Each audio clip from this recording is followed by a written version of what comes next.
Nagari Koto nan Godang, Pusek Jalo kumpulan ikan Luhak Limo Pulau Koto. Luhak Limo Pulau Koto tersusun atas 5 wilayah adat yang terdiri dari Ronah, Luhak, Lareh, Hulu, dan Sondi. Masing-masing dipimpin oleh seorang rajo sehingga kelima rajo di Luhak Limo Pulau Koto disebut sebagai Rajo Mufakat di Luhak Limo Pulau Koto. Mungkin sana akan bingung dengan keberadaan rajo di Luhak Limo Pulau ini, karena tidak sesuai dengan mamangan adat Luak Bapanghulu Rantau Barajo.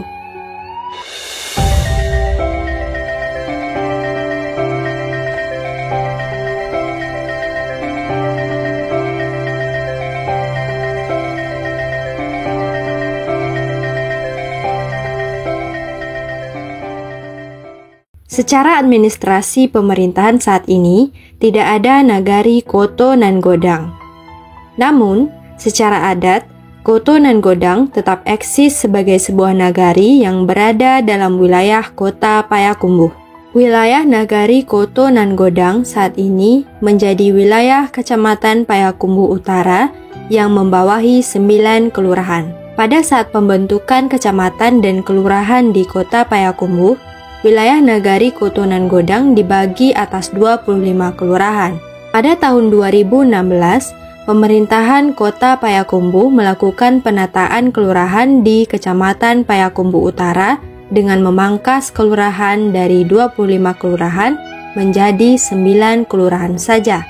Dahulunya, Kecamatan Payakumbuh Utara tersusun atas Nagari Koto nan Godang dan Nagari Lampasi.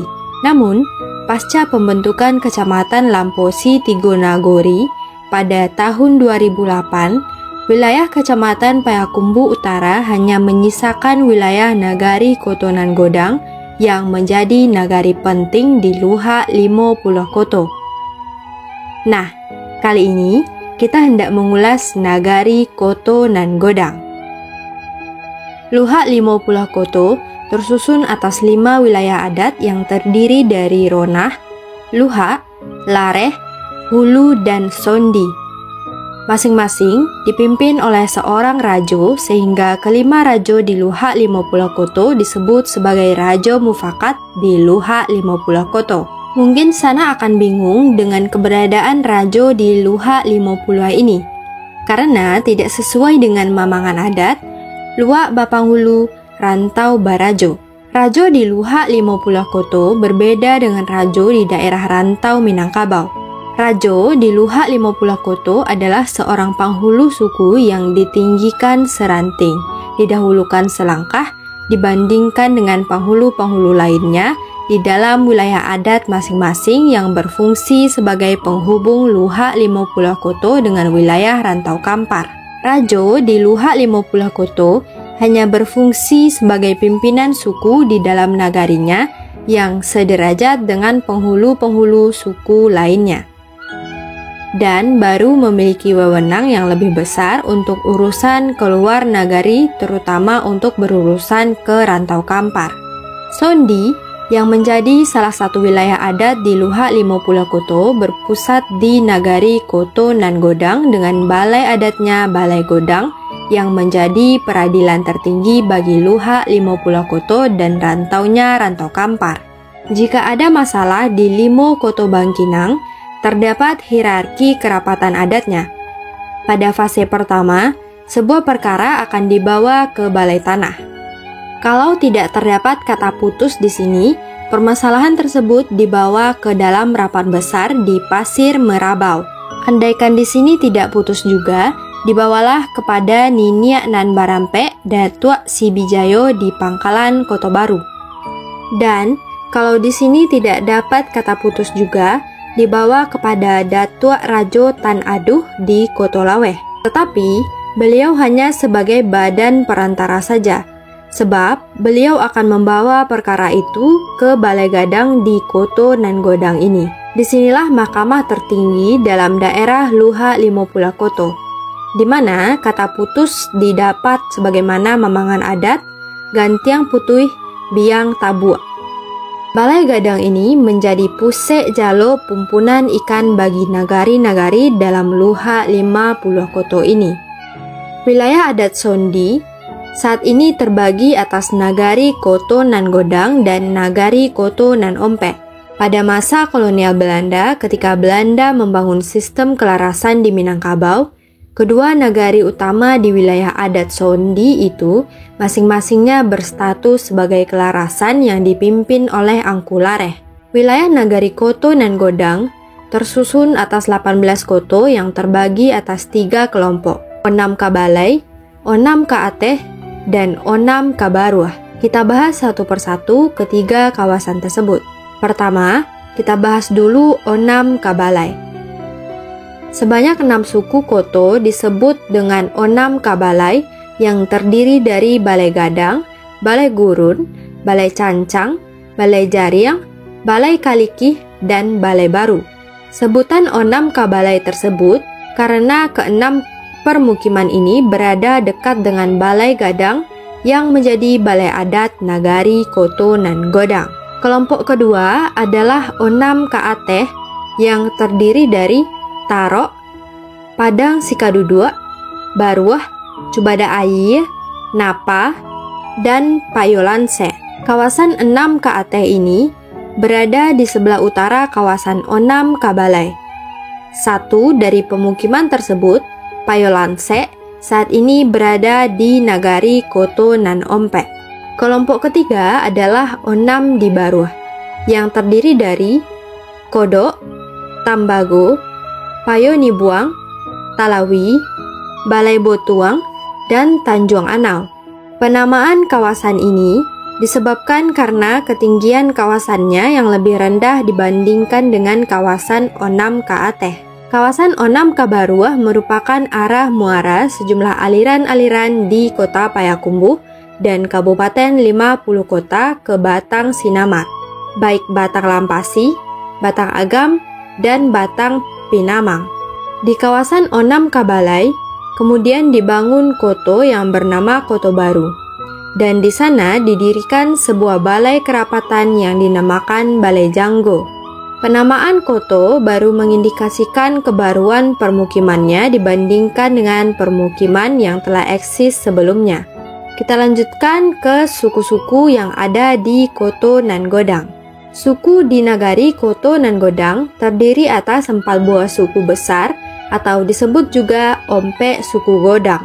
Ompek Suku Godang tersebut adalah Suku 9 Ompek Parompek, Suku 5 Nan Tujuah, Suku Ompek Niniak, dan Suku Bodi Caniago. Suku Godang tersebut terbagi lagi atas sejumlah suku pecahan. Kaompek suku Godang dan suku-suku pecahan yang terhimpun ke dalamnya. Suku-suku pecahan tersebut adalah sebagai berikut.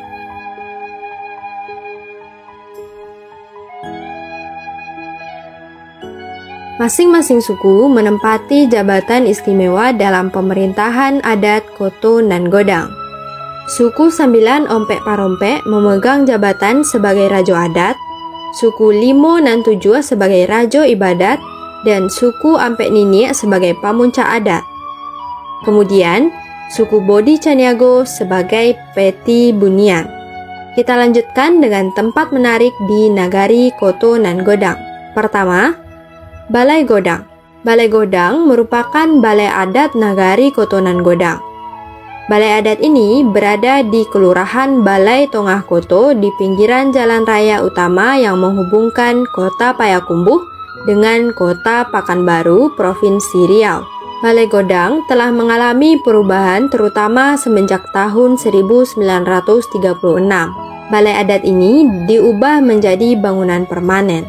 Pada masa dahulu, Balai Godang ini tidak hanya balai adatnya Nagari Koto Nan Godang saja, tetapi juga menjadi balai adat peradilan tertinggi di Luha 50 Koto dan Rantau Kampar. Yang kedua, Pasar Payakumbuh, Pokan Akat Tingga Cie. Pasar Payakumbuh berada di perbatasan Nagari Koto Nan Godang dengan Koto Nan Ompek. Konon, Kawasan perbatasan nagari ini masih berupa payau atau rawa-rawa yang banyak ditumbuhi tanaman kumbuah.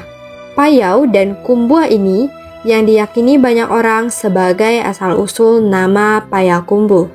Ketika Belanda menaklukkan Luha nan Bungsu, Belanda membangun perbatasan Nagari Koto nan Godang dengan Nagari Koto nan Ompek sebagai pusat pemerintahannya. Belanda menjadikan wilayah Kabupaten 50 kota saat ini dan sebagian Kabupaten Kampar di sepanjang aliran Sungai Kampar hingga sampai ke Tambang Tarantang Kampar sebagai afdeling 50 kota yang berpusat di Payakumbuh.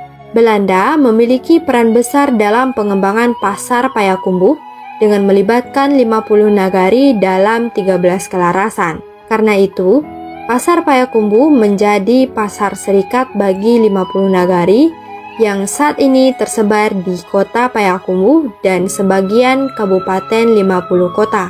Belanda juga membangun sebuah bangunan yang menjadi ikon di Luha Limo Pulau Koto, yakni sebuah rumah gadang Bagonjong 5 di pasar Payakumbuh. Jika sanak mendengar perkumpulan perantau Payakumbuh dan 50 kota yang memakai kata Gonjong Limo, maka nama itu merujuk pada bangunan rumah gadang indah bergonjong 5 yang dibangun kolonial Belanda di pasar Payakumbuh. Pasar Payakumbuh menjadi pasar terbesar di Luha 50 Koto. Sebagaimana umumnya pasar-pasar di Minangkabau, pasar Payakumbuh pada awalnya diramaikan setiap hari Ahad atau hari Minggu sehingga pasar Payakumbuh juga dikenal sebagai Pokan Akad. Seiring perkembangan kota dan jumlah penduduk kota Payakumbuh, saat ini pasar Payakumbuh diramaikan setiap hari. Walau begitu, Pokan Akad Payakumbuh menjadi salah satu dari pasar teramai dalam satu tahun, yakni hari pasar terakhir sebelum Hari Raya Idul Fitri yang dinamakan Pokan Akad Tinggacie. Banyaknya pengunjung pasar hari Akad menjelang Hari Raya Idul Fitri karena masyarakat Luha Limo Pulau Koto tumpah ruah membanjiri pasar Payakumbuh untuk membeli segala keperluan menyambut Idul Fitri. Saat ini, pasar Payakumbuh juga ramai di malam hari, terutama untuk jajanan kuliner. Posisinya yang berada di antara Kota Padang dan Kota Pekanbaru membuat pasar Payakumbuh menjadi transit bagi pengendara pada jalur tersebut, apakah untuk sekedar beristirahat ataupun untuk mencicipi beraneka rupa makanan yang banyak dijual di sini. Sanak dapat mencicipi martabak kubang, sate danguang-danguang, cincau, kaliki santan, ataupun lamang di pasar Payakumbuh ini kala malam hari. Yang ketiga, perkampungan adat Balai Kalikih. Posisinya tidak jauh dari pusat kota Payakumbuh, kira-kira 1 km arah ke timur, arah ke Pekanbaru. Kampung adat Balai Kalikih menawarkan berbagai bentuk rumah gadang dan rangkiang yang dapat Sanak eksplor keindahannya. Kawasan pemukiman Balai Kalikih sendiri termasuk dalam salah satu pemukiman awal yang membentuk Nagari Koto nan Godang.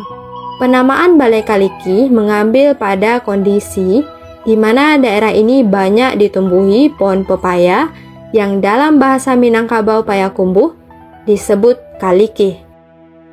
Walaupun Payakumbuh sudah berkembang menjadi kota, namun tetap menyisakan perkampungan yang memiliki banyak rumah gadang di dalamnya.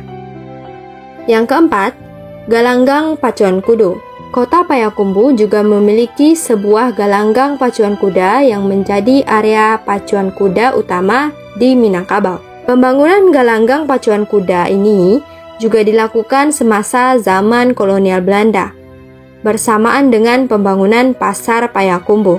Galanggang pacuan kuda ini merupakan hasil gotong royong masyarakat dari 50 nagari pada 13 kelarasan yang masuk dalam Onderafdeling Payakumbuh saat itu. Jika Sanak ingin melihat pacuan kuda, salah satunya dapat Sanak saksikan di Galanggang Pacuan Kuda Kubu Gadang Payakumbuh. Demikian Sanak ulasan kita tentang Nagari Koto nan Godang, salah satu nagari penting di kota Payakumbuh dan juga di Luha Limo Pulau Koto hingga ke Rantau Kampar. Jangan lupa like, komen, dan subscribe serta nyalakan loncengnya untuk informasi terkini seputar nagari yang ada di Sumatera Barat. Tonton Nagaripedia, kenali nagarimu, cintai Indonesia.